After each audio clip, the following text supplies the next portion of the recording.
I want you to imagine a new country with natural riches and opportunities, but remains plagued by poverty in which countless individuals battle every day to make ends meet. This is the harsh reality of South Sudan, a country grappling with unrest, financial challenges, and an immense humanitarian crisis.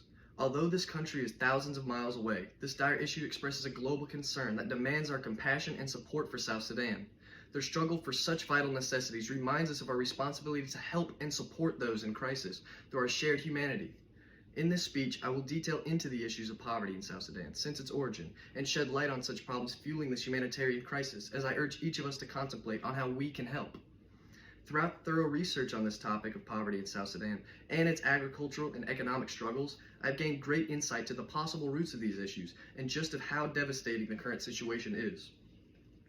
Today, I will address the issues of extreme poverty in South Sudan and the potential causes for such issues, as well as address the current place or possible solutions in which we can help this ongoing problem of economic instability. First, we'll begin with discussing the issues of this extreme poverty and its severity, along with the possible causes of such developmental challenges.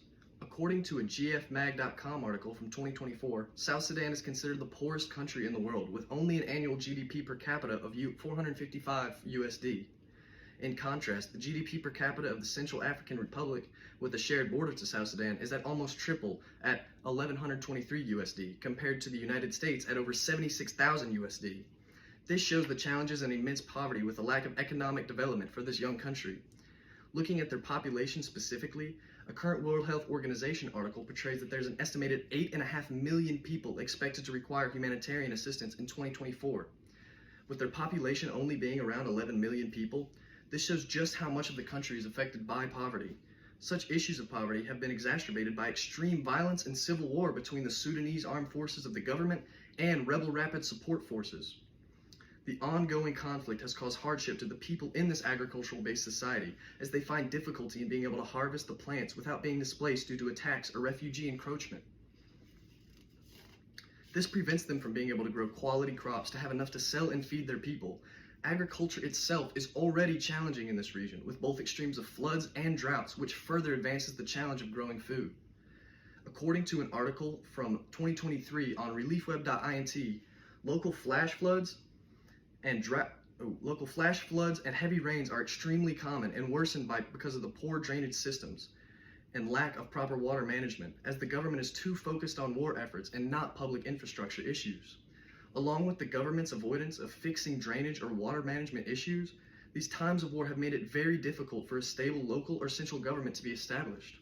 This in turn affects the ability for governmental services to be available, such as healthcare, humanitarian aid, or access to essential health services such as hospitals.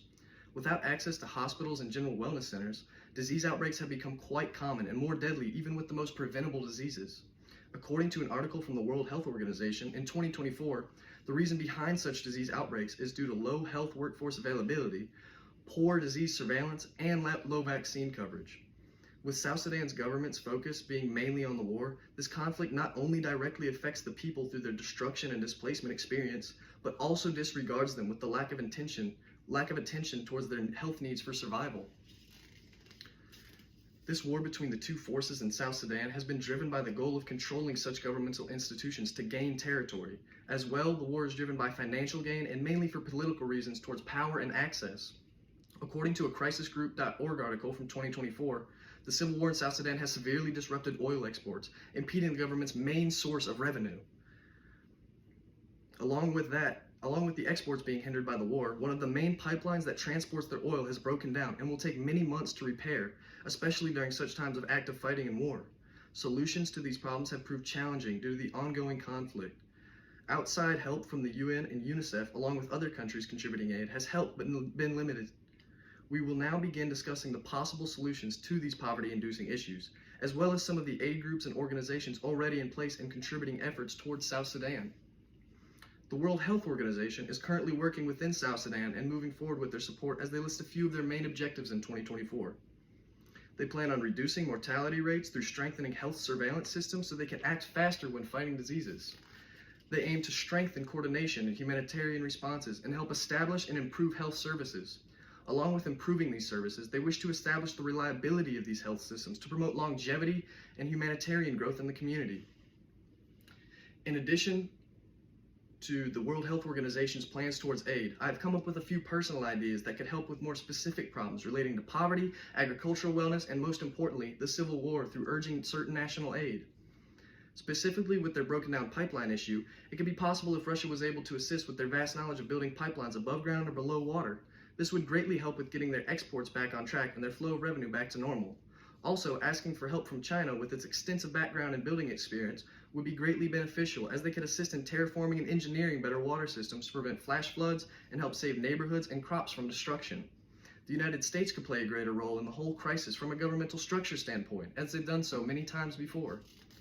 With their assistance, we could bring peace by ending conflict and creating an organized resolution in which all parties could build a sustainable culture for the future. Lastly, with the abundance of these issues, it's crucial to find out how we can help, or in what way we can bring attention to this poverty crisis. Groups such as the International Rescue Committee, also known as the IRC, are working hard to deliver critical emergency aid to families in South Sudan.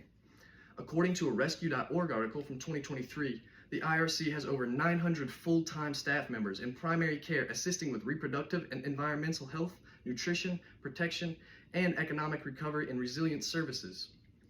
They also have partnered with state, national, and local authorities or organizations in attempts to better health services and systems and support the displaced populations. With all these great services they are enacting to help aid South Sudan, they also have given access to the public to assist with IRC's efforts through online donations and assistance on their website, rescue.org. This allows you to directly help in assistance, as their profits are directed toward giving people relief. In conclusion, we've discussed the poverty problems that those face within South Sudan, along with the roots of such problems, such as war and lack of government infrastructure. We then discussed the feasible solutions that are already in place through organizations and aid groups, as well as exploring some of the personal ideas I created that could help in assisting with more particular issues. With all these factors considered, it will take many people to assist in such a humanitarian issue. But through communal organization and centralized efforts, we can come together to address these mass societal issues and help bring South Sudan out of depths of poverty. On a final note, I want you to ask yourself one question. Will we continue to ignore the sufferings of millions in South Sudan, or are we ready to step up and take action to reshape the future of an entire nation? Thank you so much for your time and attention. Have a wonderful rest of your day.